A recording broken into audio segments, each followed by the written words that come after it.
We really need some new life, some new blood. Like Raymond Burr wasn't a young guy, but he wasn't white in the head, grey in the hair.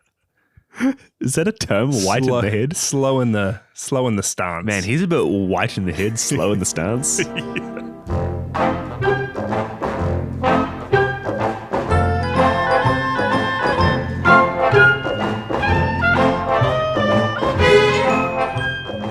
Jaisha, what happened to our deep space milk biscuit supply?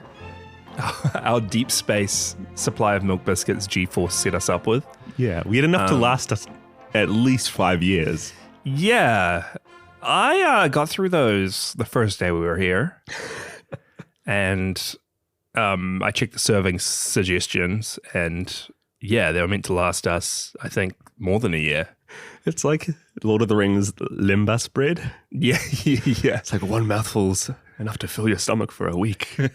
I'm gonna chuck a half-eating milk biscuit behind you and then blame you if G-Force comes to check up on us. Crumple it next to Frodo's body while he's sleeping. Yeah. Next to Sam's body, yeah. Milk biscuit crumbs. If we're ever convicted of murder, of any crime, yeah, that's how you know if it's us or not. If there's no milk biscuits, we're in the clear.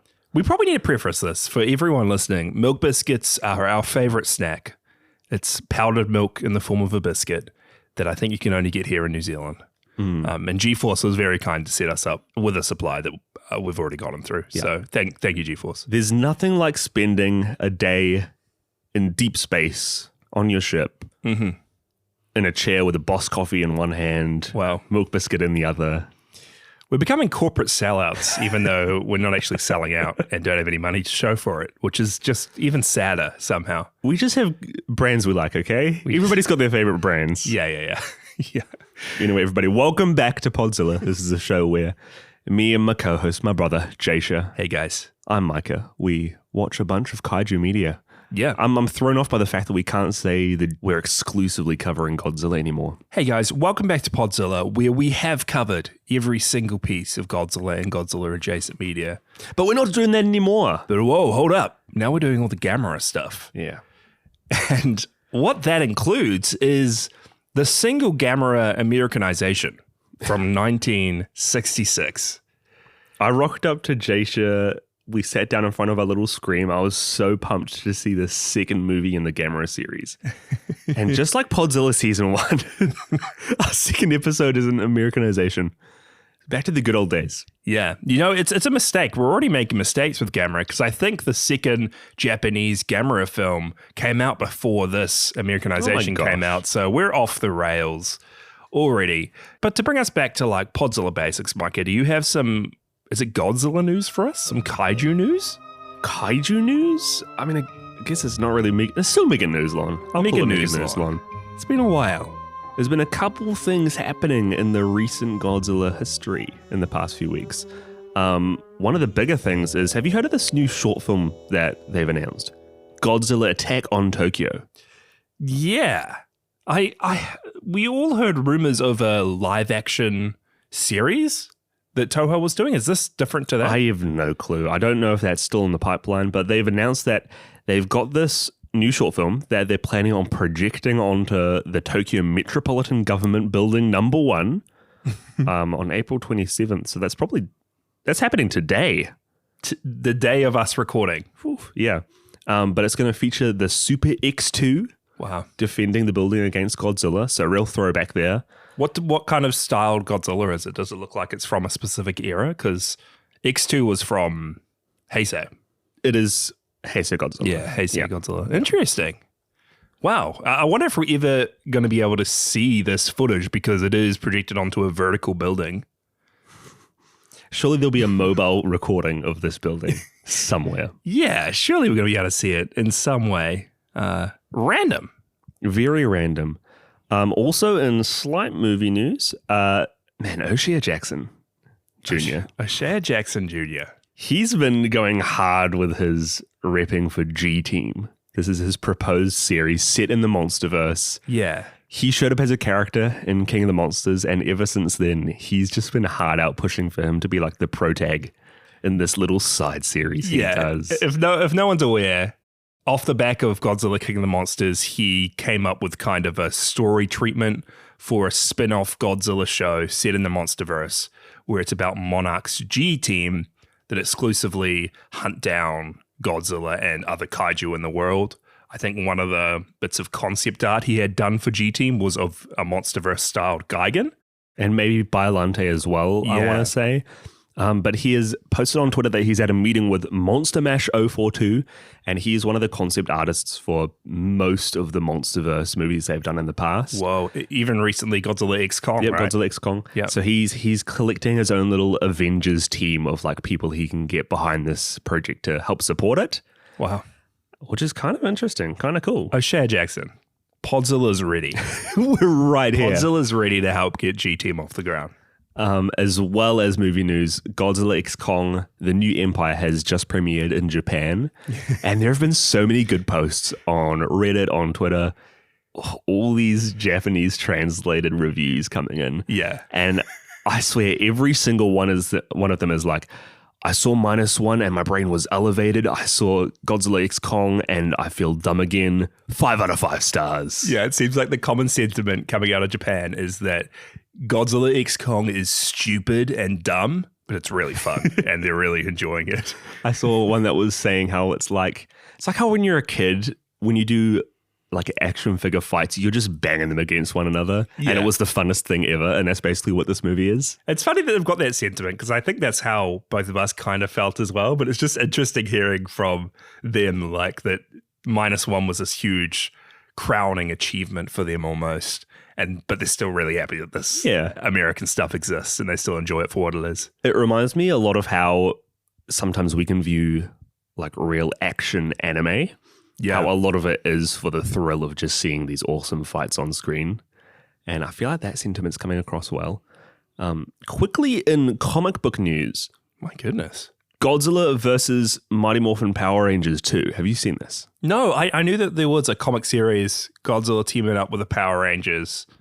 I wasn't aware that run ended and then there's been a second run. Like this is the second series. It's the age of second runs. So I don't know too much about it, but they've released a cover for this comic run. And it's full on just Godzilla in his own Power Rangers like mech suit. Wait, is that someone in a Baragon Power Rangers outfit? Wait, I didn't even see this. They've all got the yellow Baragon Power Ranger outfits. There's this pink Mothra inspired one, blue Anguirus, wow, red Rodan. There's a smaller Godzilla. It seems like Godzilla might be wearing a Gigan themed one. That's crazy. This makes me want to read more Godzilla comics. Yeah, there's some wild stuff because did the Godzilla versus Justice League run just finish as well, I think, or it's finishing up? That was a kind of not really tie-in with the Monsterverse Godzilla and Kong, but they were both in that. They were both very prominent. Yeah, I mean, we are coming to the close of covering most of the Godzilla Monsterverse tie-in graphic novels over on our Patreon, patreon.com/Podzilla. We've got a few more left. And we'd really love to, I think we should delve into some of this crazy stuff and crossovers and a lot more of the comics that aren't specifically tied to an era of Godzilla. Because there's some real cool stuff out there. So stay tuned. There are a lot of real cool comics coming out. There's what's the Manila like monster camp one coming out Manila soon? on Monster Island or something? Yeah. I'm looking forward to that. The Here There Be Dragons 2 series has just started coming out. One of its main headlining characters is like a Cthulhu-styled Hedorah. That's crazy. On the seas, which looks epic. That's crazy. That's so cool. I want to get my hands on that real soon. And the most recent bit of news, this has just come in the past few days from when we're recording, is the second season of like Godzilla Gigabash crossover. Yeah. They had a crossover where this awesome fighting game, Gigabash, all about these different kaiju fighters and totaling cities. You're playing as these supersized monsters.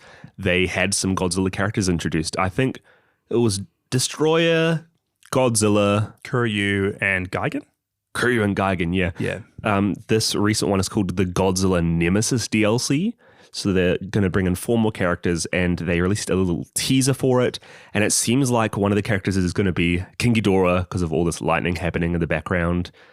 But Jason, I want to hear your theories for who the other 3 characters are going to be. The Nemesis characters? Yeah, well, I mean, if you're introducing Godzilla characters to a fighting game, titling it Nemesis, they have to be bad guys, right? I'm guessing. Manila. No. Nemesis? Yeah, Manila, Meguma, Skeleturtle. No. Okay, here's my proper guess, right? Showa Mechagodzilla. I like it, yeah. Because they already had Kuryu, but Showa Mechagodzilla is quite different. Showa Mechagodzilla, King Ghidorah, Monster X from Final Wars. Ooh, okay. And that could be interesting. And then Hedorah. I reckon Hedorah would be pretty awesome. Or Biollante just as a runner-up, just in case. I think King Ghidorah and I want to say Hedorah while are like the 2 I'm real confident about. Yeah. I don't know about Biollante simply because there is another plant-based character already in the main roster right, for the game, unless they do like the second version of their character. Yeah. I think those 2, I'd be curious if they do another like GMK or -1 Godzilla variant. But I think Mechagodzilla is also going to come in. If I had to throw another wild guess out there, give me Batra. Batra. Yeah. Well, I was thinking... Wait, Mothra's not in the game, is she? Mothra's not in the game. Rodan's not in the game. And I guess they're both... they were technically like Godzilla's enemies at one point. You could totally get like a flying... companion little DLC. Yeah. Get like Anguirus, Baragon, Mothra. Rodan. Mothra Larvae, Rodan. There it is. I'm excited. I need to give Gigabash another go because they recently had the Ultraman DLC added as well. I think there's been rumors of Gamera DLC being added to the game. So I suck at Gigabash, but I'd love to give it another go. That DLC is coming out in just 3 weeks from now, so it won't be too long. Whoa. We should get right back into it. Yeah, let's do it. Let's make that be the game where we're like the top 100 players in the world. Well, it's interesting because we tried to have a Gigabash game night in our Discord a while ago. And because we're in New Zealand, it's literally impossible for us to enter anyone outside of New Zealand's lobbies because our latency is too crazy over here. So, we could be like number 1 in New Zealand probably. There's probably not many number New Zealand 1 players. in New Zealand. Yeah, let's try to be number 1 Gigabash players in Oceania. I'm looking forward to it. Jaysha, that's going to be megaNEWSlon for today. megaNEWSlon, our old friend. New segment. New Podzilla adjacent segment. Whoa. You ready, Micah? Yeah. Podcast of the Apes. You ready? I know where this is headed. I have been sick for the last weekend. I spent yesterday on the couch. Half the day napping, half the day binging Planet of the Apes movies. And Micah, let me tell you, what a trip. These Planet of the Apes movies, they're Podzilla adjacent, right? Because... apes, Kong, they're monkeys. They're made in like the 60s and 70s, where Godzilla movies also came out in those years. Yeah, it's adjacent because they were made in the same decade. Yeah. That's how we connect every movie ever. Exactly. Yeah, they're officially adjacent. I really enjoyed the Planet of the Apes movies, the old school ones. I'd never seen them before. I'm slowly working my way because here at Podzilla, we like to dive deep into franchises. And I couldn't help myself. I found out there were 5 Planet of the Apes television movies made for TV films that combine episodes of the Planet of the Apes TV show. There's a TV show? Yeah. We can't just watch the new 3 movies that have come out in the past decade or so. No. We have to go all the way back. I thought there were only like 6 Apes movies. Yeah. But I've been seeing your Letterboxd in the past literal day or 2. Yeah, man. And it's just been movie after movie after movie, and the names have been getting so much more chaotic the longer they've gone on. What's the most recent one you've been watching? Treachery and Greed on the Planet of the Apes, Micah. What a film, let me tell you. But I'm going to be petitioning for us to, when Gamera's done, when whatever other monster series we're going to do one day we're going to get to Planet of the Apes. Mark my words. I'm putting a stake in the ground. Yeah. We're going to find a proper connection. We're going to do it. We could find one. We can find one. We could easily find a connection. There's connections everywhere. We'll wait for the Godzilla on the Planet of the Apes comic graphic novel series to come out. I'm telling you, it's going to happen in the next 10 years. Yeah, well. Absolutely. Mark our words. That is our official Podzilla prediction. Yeah. Come back to this episode. Godzilla on the Planet of the Apes. Get ready. But anyways, we are skirting around the fact that we have to talk about Gammera the Invincible. Gamera spelled with 2 M's. Yeah, this isn't Gamera. This is Gamera.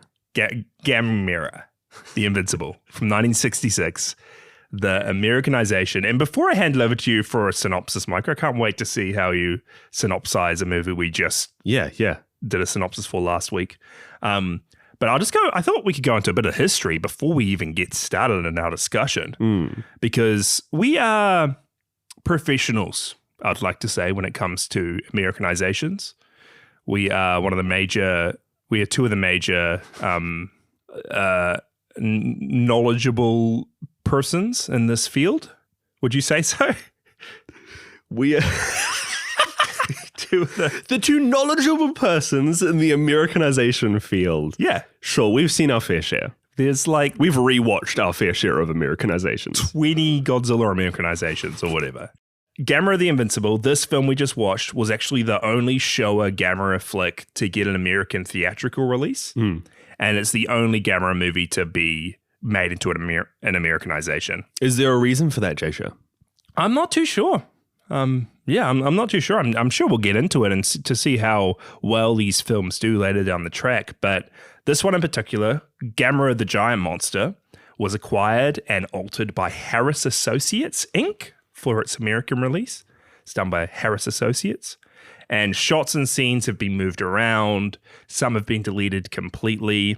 There was a subplot in Gammera the Giant Monster where there's a photographer, Oyagi, and he has a one-sided relationship with a journalist named Kyoko. This is the whole goddess subplot. Yeah, and he's calling her his goddess of good luck. That's just completely removed from this film completely, the Americanization. Toshio's role is de-emphasized a bit. There's a few of his scenes that have been removed. Gammera's origins and connection to Atlantis has been taken out of this completely. Authorities are initially unsure of Gammera's existence. It's kind of something that they hear on the grapevine and then confirm later on. New footage has been added in New York featuring American actors. The terrible American actors from Gammera the Giant Monster have been completely removed from this version and replaced with better actors. We'll get into it. But the last and most prominent change is that an extra M has been added into its title. For some reason. It's crazy when you say that. The biggest change of this movie is the fact that they changed the name of the movie. Yeah, they changed Gammera's name. Well, kind of. They changed how it's spelled. But apparently it was added to prevent American audiences for mistaking the name for camera. They're like, oh, no, we can't do Gamera. They'll think it's just a camera. Not Gammera the Invincible. Gosh. No one's going to want to see a film about a giant camera destroying cities. Monster. You know? Who's going to watch that? So they had to add in that extra M to distinguish it. I really want to know if there's an alternate timeline where these are the things I think about. If they did call it Gammera without an extra M, yeah, would there be one more ticket sold? Would there be one less ticket sold? Would anybody have actually... Who's going to think it's Gamera? In an alternate universe, one less person saw the movie. We have so many words in the English language that are the exact same as other words, just of a different starting letter. Like, how dumb do they think people are? Very dumb. Very dumb with the scenes they add in this movie to over-explain things. The exposition? But I'll hand it over to you, Micah. Bring us into Gammera the Invincible.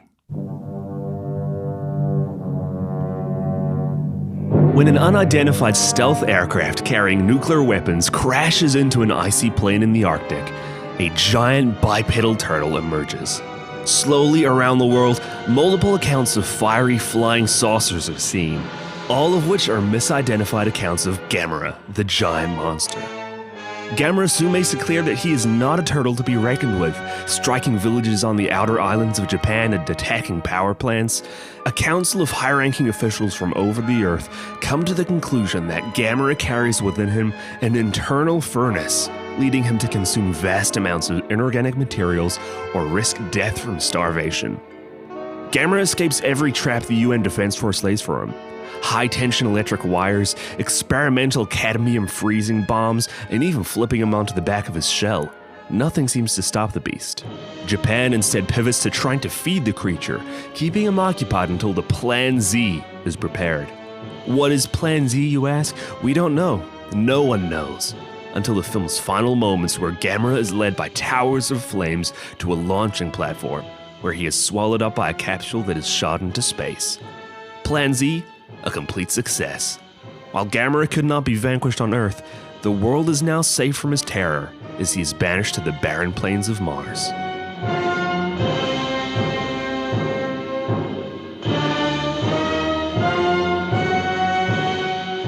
How'd it do, Jasher?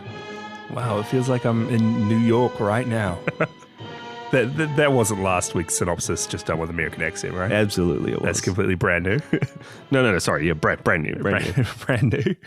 We, for April Fools, we need to make a new podcast and call it Podzilla the Americanization. Can we please do that? We need to film an Americanization. We need to take one of these We could do it ourselves. well-known Godzilla Gamera movies and just insert ourselves into it. Or what would you call it? The New Zealandization? The New Zealandization. I'm noting that down. Let me write that down. That's good stuff. You and that meme. I love it. That's the mark. That's like your calling card. Yeah. On Discord. Good stuff. This movie starts just where you want all movies to start, with voiceover, Micah. As it starts similarly to how Gammera the Giant Monster starts. There is this zoologist out in the Arctic. There is a ship out in the Arctic. There are random undisclosed planes out in the Arctic. But we have a voiceover that says maybe one of my favorite lines in the movie. Here a ship gropes the ice fields in the Antarctic. What a line. When you see a ship breaking through ice, would you say that ship's groping the ice, Micah?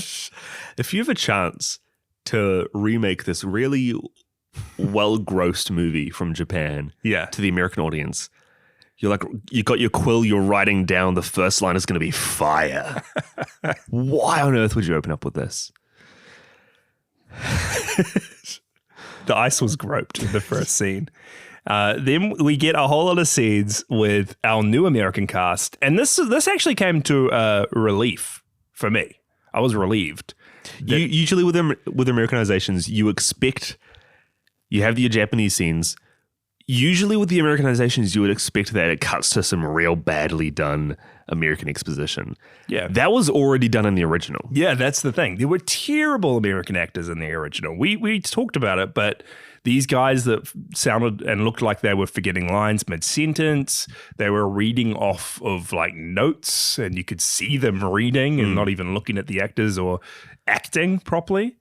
So that was already in it. And it made that movie suck. It made the start of that movie just feel real dumb. If American audiences saw that, instant boycott.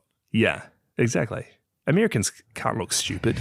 So they needed to take all that stuff out and replace it with real American acting, you know? Real patriotism on screen. Yeah. And to be fair, like the American parts in this one are actually very well done. Well acted. Well acted. Yeah. There's an officer, Lovell. I think he's the best American actor I've seen in any kaiju media ever. I love him. He's my man. What does he do? What did he say? You have this other general and he's acting kind of like Raymond Burr does. Yep. He's just like classic head honcho, giving orders around the place. But Lovell comes along and he's got such a small role, but he's acting his heart out. He knows this Americanization is coming to the US, and he's like, "Hey, I got to do something for the Japanese audience here, wow, and actually make the US look good." Wow, yeah. There was another. There's an actress in those scenes that I think is like the secretary to the general there, or like his assistant. She's just taking down notes randomly throughout those cutaways, but. There's a few fun scenes where there's these two military officers that are fawning over her and trying to invite her out to dinner, and she's just blowing them off. She has a line that's like, "Men don't drool, they obey." Like, I don't want you drooling over me, guys. I think one of them was asking about taking her to the movies, and she's like, "Keep your buttery claws to yourself." Yeah. Like, men aren't allowed to drool. They obey. We can only obey. Only obey. We must only obey. No drooling from any of you listeners, okay? Yeah. We better not catch any of you guys drooling. If you're a guy out there, we better not catch you drooling at all. We're watching. Don't slack on us. But yeah, there are a few of those scenes, and I feel like majority of those scenes and then the scenes later on, I think the additions are exclusively old military generals discussing plans of attack around conference room, board meeting room tables. That's like 80% of it. I want to say there's like one scene where there's a radio show host and they're talking about, I think you mentioned it, but like the philosophical, how could Gamera even exist? Whereas I feel like the original didn't delve into it too much, but there's quite a well acted and quite humorous little scene here. Yeah, that was probably my favorite addition. There was a scene of 3, again, just old graying American dudes smoking cigars, talking on a talk show, and I think it's supposed to be like some sort of late night talk show or something, but the backdrop behind them was just the corner of the old equipment shed on a film shoot, like lighting rigs that are all turned off, ladders behind them. It's like if you had a camera pointed at the set and just turned it 180 degrees just backwards around. Yeah, we'll put our talent there. Just sit down in front of all this stuff we don't want anyone to see. But yeah, real prestigious television spot these 3 had.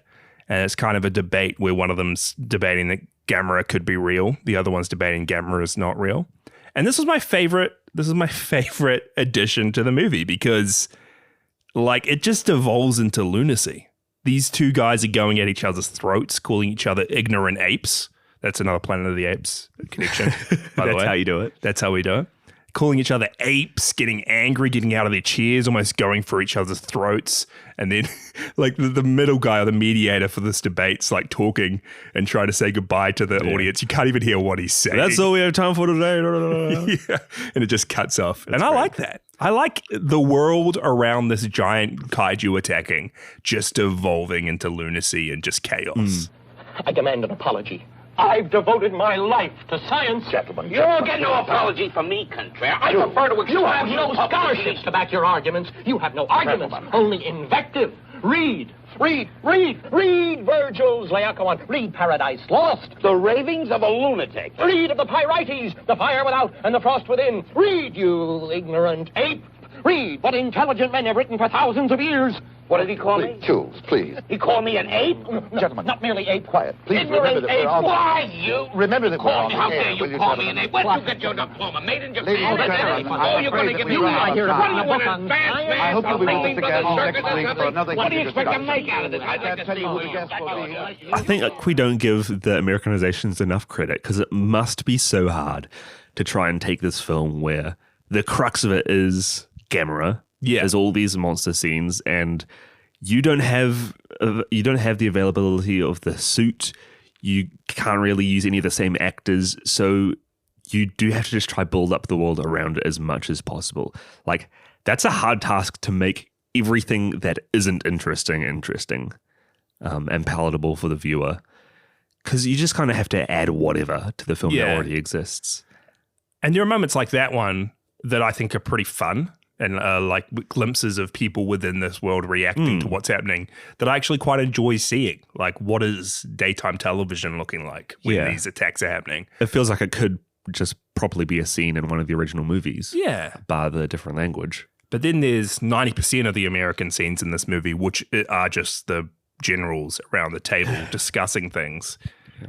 And why are these in the film? Why do the American writers think that these would be fun additions to the movie?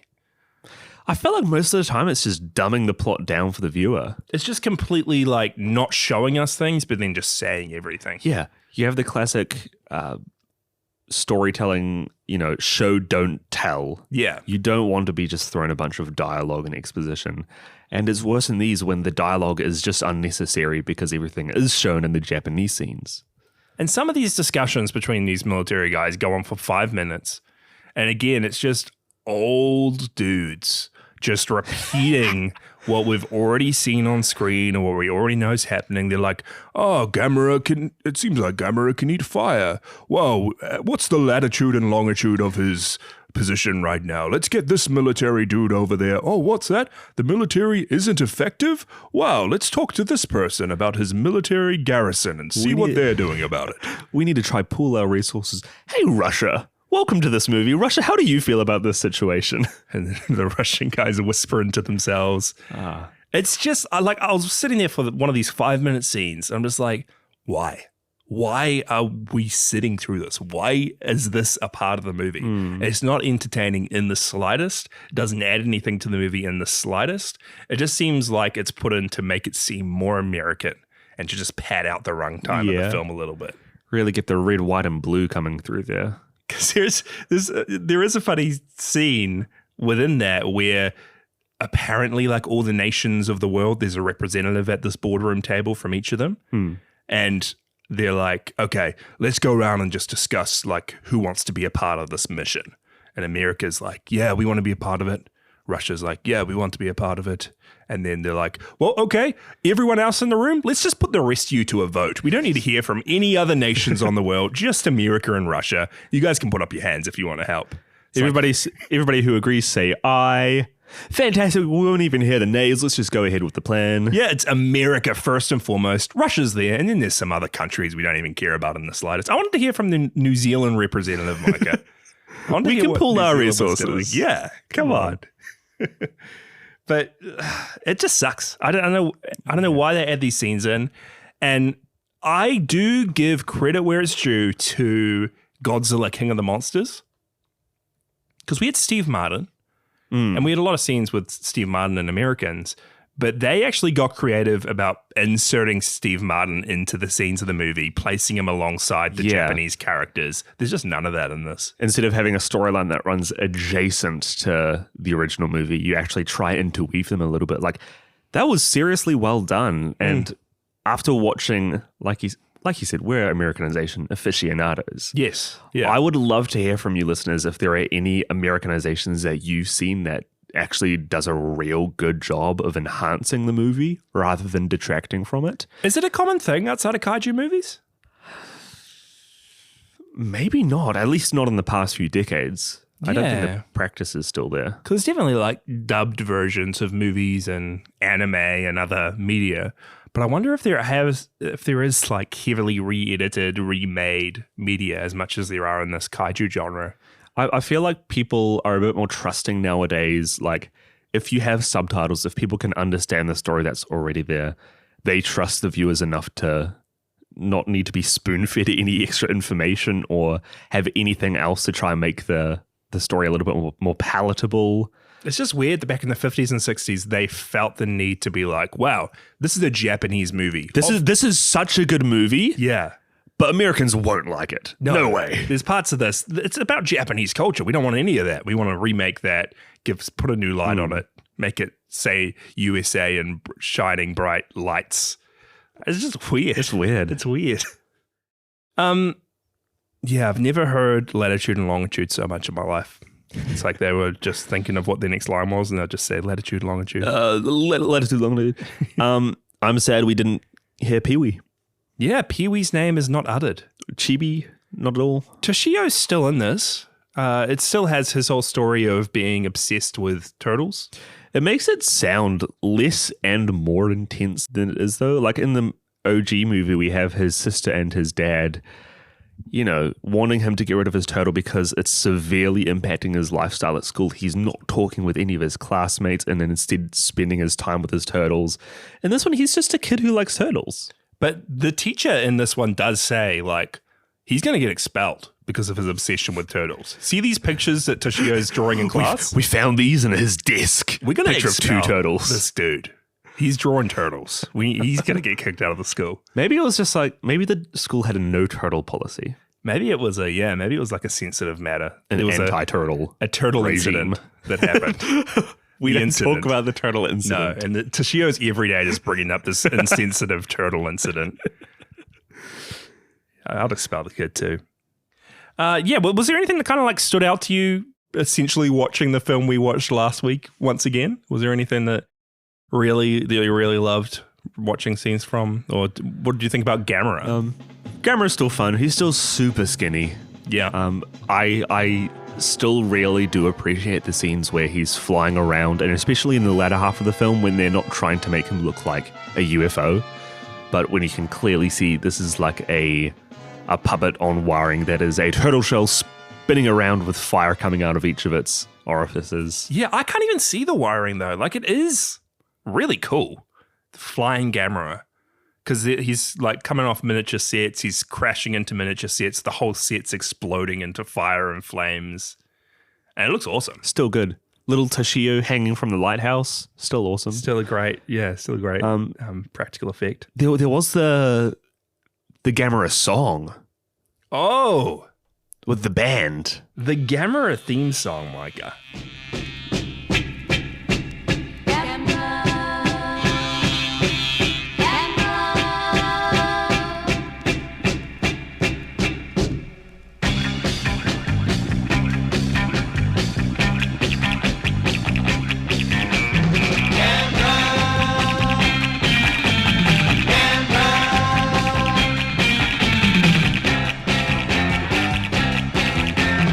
This is crazy. This was added in specifically for Gammera the Invincible, this American release. It was recorded by Wes Farrell and Artie Butler. They're called The Moons, was their stage name. Sorry, did you say Wes Farrell, the Artie Butler? Wes Farrell and Artie Butler. They're The Moons, Mike. That's not a title. No. I'm Micah Drake, the Artie Butler. Yeah, I'm a bit I of love my paints. a bookish butler. I'm an Artie Butler. I'm a musical butler. The Butlers. The Moons. Oh, what a great band name, The Butlers. But months after the song's release, Gammera the Invincible, a bootlegged instrumental version of the song was released in the UK as Shingling at the Go-Go. No. And it did really well. The bootlegged instrumental version. Shingling at the Go-Go. You remove Gammera's name, give it a name like Shingling at the Go-Go. It does well, bro. Maybe that's what they should have called this movie. Shingling the Invincible. Shingling the Invincible. Shingling in the Artie Butler. Yeah, Gammera was still super impressive for me. There were times where you could specifically see things being shot at the suit's shell and ricocheting off. Like little fiery balls, little pellets. Little flares. Something, I don't know how they did it, but they were shooting things at the suit's shell and then a ricochet noise would sound whenever it did it, which is pretty cool little addition. The Gammera's got this kind of what do you call it? He's a turtle. He's Unbreakable shell. Unbreakable. Yeah. I'm honestly shocked that these Japanese studios have a reputation of the suits going up in flames when they're not filming. After the fact. Yeah. Because the amount of fire in this movie. That suit must be so flame retardant. There's that specific cutaway where it's focused on the inside of Gammera's mouth while fire's coming out of it. And fire isn't just coming out of his mouth. It's like inside his mouth. Like the inside of his mouth, his tongue, his jaw is just on fire. And it doesn't look like it's affecting the suit at all, which alone is impressive. Like, how did they create this suit to be able to handle this immense heat and this flamethrower inside of it? Maybe that's like the last scene that they film of the movie.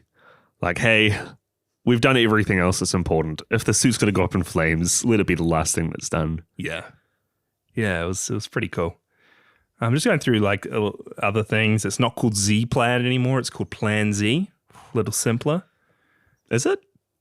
I don't know. You would call things plan. I guess so, later, yeah. Right? It's it a might bit have been more like a Americanized. weird translated thing initially from the Japanese version anyway.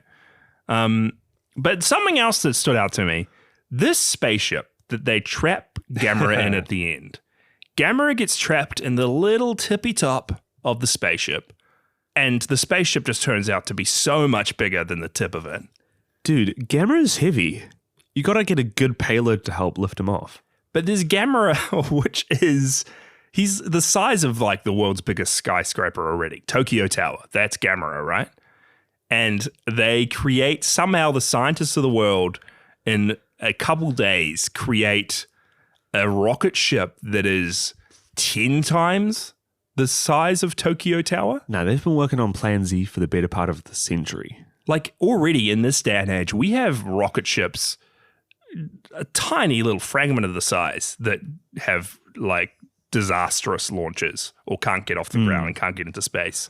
And yet in a couple days, with a rocket ship that should have been way into the atmosphere with how big it was, just perfectly gets to Mars.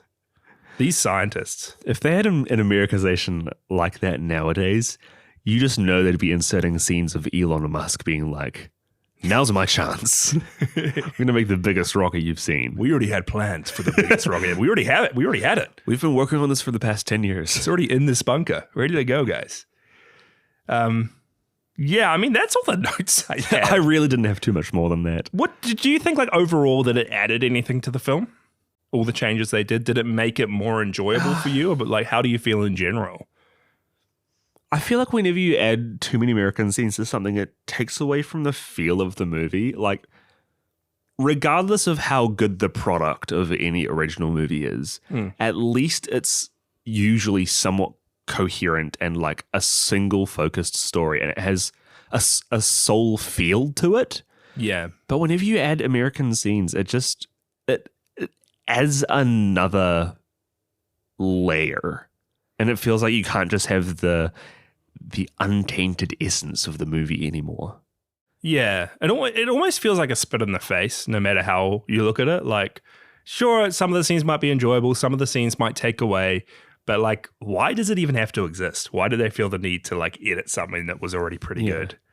It's crazy that at the time, it feels like there wasn't too much of a push for other countries' movies to actually be showcased and given merits for what they are. Yeah. It's which like, sucks, right? This is an okay movie, but it's going to be better if we pander it to our own audience. Yeah, which is something I really love about nowadays is that you have foreign films winning Oscars. You have foreign films like lauded and praised. Even like Godzilla -1 did so well theatrically across the world, just released in its original language. So I really love how far the world's progressed in that sense. It's just crazy that there was a time in the like 50s and 60s where we were the complete opposite almost. We weren't regarding those things in a good way at all.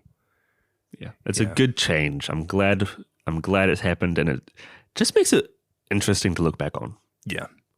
What do you think? Like anyone stood out as much as Steve Martin? How do the characters compare to Steve Martin for you? Steve Martin's iconic from the Godzilla Americanizations. Steve Martin's iconic. We had our like commander here, but I feel like his name was never mentioned. Does Lovell stand up? Lovell though, dude, man, this guy. I'm gonna do some research real quick. I want to see if Lovell has gone on to like win any Oscars. Really? You think this would have springboarded his American acting career? I think so. Give Lovell some credit, dude. I don't even think he's listed in the cut. No, he is. Thomas Stubblefield. It's the only thing he's ever done. Man. Wow. That's a shame. It is a shame. He would have gone huge. That's a shame. I've got just a few more bits of trivia if you wanted to get into those. Yeah, give it to me. Apparently, to impress exhibitors, the creators of this Americanization claimed to have spent $1 million in advertising for the film, but sources say it was never close to $1 million. So they were pretty much lying. They were just like, hey, we're just going to spend so much money on Gammera the Invincible. We're getting a song made. We're going to be doing all this press, all these. But like, they were just all talk. Everyone knows about this movie because of us. Yeah. But yeah, the only other real piece of trivia I have is that this version of Gammera the Giant Monster, Gammera the Invincible, this Americanization version of the film, is one of 7 giant monster movies which can be viewed in their entirety in the 2022 video game Kaiju Wars. Have you heard of this game, Micah? I'm looking it up now. I can't say that it rings any bells. It looks a little bit like Voxel Wars, like a top-down strategic video game. It does. But I don't know how this game's eluded us for so long. Why have we never talked about this before? This seems right up my alley. What the heck is this? It only has 181 reviews on Steam, but it's 80%. It's listed as very positive. Tell you what, I might give it a buy sometime. Do it. Well, there's 7 giant monster movies, 7 kaiju flicks that are hidden within the game. You can watch in their entirety. They're actually hidden? That's what this is. I'm not too sure. We're going to have to confirm for ourselves. But Gammera the Invincible's in there. Ape is in there. Attack of the Monsters is in there. Destroy All Planets. Pulgasari Oh, I've heard of Pulgasari. Tarantula, Oh. Yongari, Monster of the Deep. There's a lot of films in there, which is super cool. I love it when video games hide whole other video games or movies or stuff like that within themselves. So I'm going to need to check it out as well. I reckon it'll be pretty fun. There's a bundle at the moment, so it seems like it's on sale with a bunch of other cool games. Hey, are we? Are we going to create a Discord channel for Kaiju Wars to replace the... My dream... Don't talk about replacing. We're going to replace the Voxel Wars channel that's on its deathbed as we speak. No. It's thriving. It's on its deathbed. My dream is to have a... What is it? Drop-down channels? Or drop-down categories for servers in the Discord? Forums. No, like it's under a list. Oh, yeah? Forums? No, like how we do the spoilers? We have our Battleline server. Categories. We have our category. I one day hope, my dream is to see our gaming category just have 80 different games on there that people can chat about. I want that to be most of our server. Most unrelated of our Podzilla server where we only have like 2 or 3 movie categories. Any monster related game, just chuck it up there. People will play it. Wow. I'm deleting them all as soon as they get created. I'm not going to rest easy in my grave until I see that happen one day. My soul will not move on past purgatory until that happens. I'm creating a Planet of the Apes channel if you do that. If there's a Planet of the Apes game, you can chuck it in there. Okay, I will. Because it was made in, the 70s? Probably. That's our link. Yeah. No, because someone calls someone an ape in this movie. That's an ignorant ape, That's even? the link. Anyway, Micah, I will hand it over to you. What did you think of Gammera the Invincible, and do you have a rating for it? It's fine. We gave our thoughts on the movie last episode, but I don't really think that this movie is superior. I think that's pretty obvious by the way we've been talking about it, but yeah, adding so much stuff that really just hinders the story and slows the storytelling down and really kind of takes away from what the original movie is trying to say. It just does get boring. I mean, we've talked about it, but there's almost no good that comes from having scenes of old white men being the focus of cabinet scenes, just talking about things that aren't important for minutes on end. I just want one character in there that's under 50. Come on, please. We really need some new life, some new blood. Like Raymond Burr wasn't a young guy, but he wasn't white in the head, grey in the hair. Is that a term? White in the head? Slow in the stance. Man, he's a bit white in the head, slow in the stance. Oh man, did you see Jayshi yesterday? He was a bit slow in the stance. Your stance is slowing, man. Your head is whitening. I think you mean gait. Your gait? Stance is the way you stand. Yeah. You can't stand slowly. If you've got back problems and your limbs are slowly moving, if I was having like bone problems in my arm, Micah, and I was trying to move my arm, move my joints to make a stance, and it was slow going to get to that stance. Stance is not a verb. But if I was stancing slowly, that makes sense. Whoa, he's stancing real fast. You see how fast he got to that stance? That makes sense. Whoa. Man, Gamera stanced so hard in this movie. Hard doesn't work. I mean, the Japanese parts of the movie are still real entertaining. I think it still shows off Gamera and his suit and his powers real well, and you still feel like he is this kind of somewhat benevolent threat. He fulfills a real weird niche in the movie, but yeah, watch the original over this. Mm-hmm.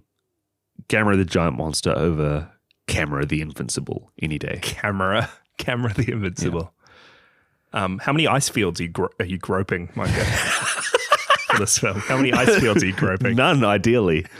I'd grope 2 ice fields. What about you, dude? I am groping 2 ice fields as well for Gammera the Invincible. The original's superior in every way.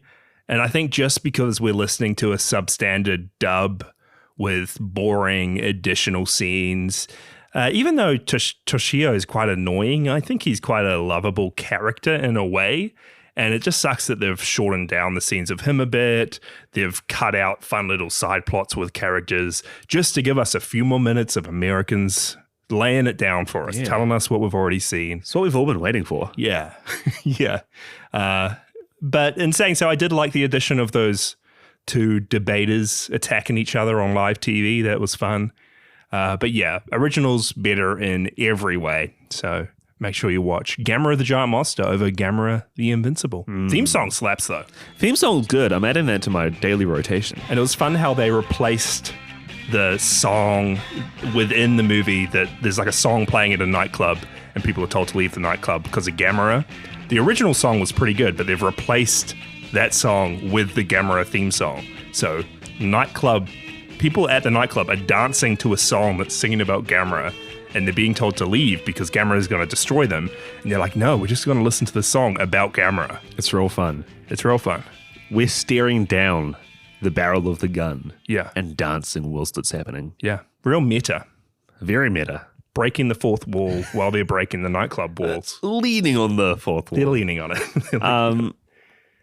Actually, no, I don't. They wouldn't be. No, it's still good though. Jasha. Yeah. What are we watching for next episode? Next episode, we are actually tackling one of the Gammera films proper. Yes! Gammera versus Barugon. Not Baragon. Barugon from 1966. This always tripped me up when I saw this name. There's Baragon and Barugon. Or you probably just say it as Barugon, right? Barugon. What am I saying right now? Barugon. Who am I talking about? I was talking about Barugon. The synopsis goes, this is going to get confusing. Gammera burns the streets of Osaka in an instant. Barugon freezes Osaka Castle with a single gust. An underwater clash at Lake Biwa. Gammera escapes from his rocket enclosure and makes his way back to Earth as a giant opal from New Guinea is brought back to Japan. What? The opal is discovered to have been an egg that births a new monster called Barugon. The creature attacks the city of Osaka by emitting a destructive rainbow ray from his back, along with a freezing spray capable of incapacitating Gammera. I'm looking forward to this. Real quick, looking up what Barugon looks. Barugon looks like. Yeah. They seem like an Anguirus type of monster, like very spiny dinosaur. But I'm curious by the inclusion of the ice breath, the rainbow ray out of the back, the New Guinea opal. Yeah, the New Guinea opal. I'm really looking forward to it. We've just got a couple of reviews from our listeners as well. For Gammera the Invincible and Gammera the Giant Monster, which I thought would be cool to quickly get to. We have one here from JB Mason, our acting friend. Yes. That American accent Mikey did during the synopsis was just for you, JB. Yeah, please rank it. Get me in one of your films. Yeah. JB says, oh man, this dub is not good. And when there isn't dub, there's extended scenes of old white American dudes talking or arguing, which I have to admit was entertaining at times, but completely ruined the tone and gets old fast. Please, I'm begging you, just watch the original Japanese version. And JB gives it 1 out of 5. JB's groping one single ice field. A single. We have one here from Rich as well, our pal Rich. Rich says, it's been at least 25 plus years since I've seen this, and wow, it's not good. The Gammera song sucks. The dubbing is atrocious. The inserted American scenes are absolutely pointless, but it's Gammera. This def wasn't my first introduction to him, but I'm left with, why Americanize this? And Rich says all that and gives it 4 Gammeras out of 5. He hates the film, but his love for Gammera just bumps it all the way up. We will continue our search to find an Americanization that actually improves on the movie. Yeah, there'll be one out there, surely. And then I'll just get to a couple of reviews for Gammera the Giant Monster. We've got one here from Frogit, and Frogit says, had a lot of fun with this. As someone who's only seen the Heisei trilogy, this was a delight and a fun return to the Showa era of kaiju films. This movie would have been pretty generic if it wasn't for Gammera becoming a flying saucer and the world's government stuffing him in a rocket and blasting him off to space. Frogurt gave Gammera the Giant Monster 3.5 peewees out of 5. Nice. Yeah, we got one more review here from Adron. Adron says, "Hello, Jasha and Micah. This is Sir Bruce." Sir Bruce. I've heard the rumors. We've heard tales of Sir Bruce. Sir Bruce says, "I watched Godzilla 1954 on a whim a few months ago for the first time and was hooked. Shortly after watching it, I discovered your podcast and have been making my way through the movies you two have covered in the show. Now enough digressing, on to my review. I do find Gamera himself to be an interesting and well-designed monster, and the special effects were pretty good. I especially loved his fire breath, and it looked great. The idea of sending Gamera to space was a pretty unique way of defeating him, but overall I feel like this movie kind of retreads a lot of ground that Toho had already covered for a decade prior to this. Overall, I'd give Gammera the Giant Monster 2.5 giant monsters out of 5. Sir Bruce, thanks for your review. Yeah, I'm always very curious when we first see the introduction of a monster like this, where they take them. Yeah. And it sounds like they improve on Gammera in terms of like his social status as well by really linking him with the children. His social status. Yeah. Well, His social security card. his social security has improved. Yeah. You don't really ever hear about monsters being upgraded and improved by the things that are happening around them. And I don't know. I just want to see him being friends with some children, you know? Getting a good credit score. Acing Buying his a house. exams. Yeah, you want to see him. Yeah, okay. Yeah. Getting into university with some scholarships. But yeah, thanks for your reviews, guys. It was really cool to check out Gammera the Giant Monster, the first Gammera movie, a couple times, one with an American twist. But yeah, we'll be back next week for Gammera versus Baragon. And if you'd like to have your review or your thoughts on that movie mentioned on the show, email us at podzillapod@gmail.com or tag us on Letterboxd as you write your review for the film over there. We can't promise that we'll read out every single email we get, but we'll try to get to the majority of them. Jasha, before we end the episode, can I petition real quick? Yes. May we hear your American accent? I can't do an American accent. Please, Jasha, please. Okay, can you give me something to go off? Can you read that first line there? Keep your buttery claws to yourself. Men don't drool, they obey. Keep your buttery claws to yourself. Men don't drool, they obey. I mean, Was that American? it's Hello. like a bit Texan. Hey there, Hello there, I'm Jasha Drake. Hey there, I'm Jasha Drake. Hey there, I'm Jasha Drake. I just go cowboy. Well, howdy there. I'm American. Welcome to Podzilla. Welcome back to Podzilla. I'm American, and this is an American accent I'm doing right now. You're not wrong. This is American. The thing is, there's like 50 different states and they all have different accents. So any voice we do, Any of those 50 counts as American. someone in America sounds like that. Yeah, someone does. Someone does.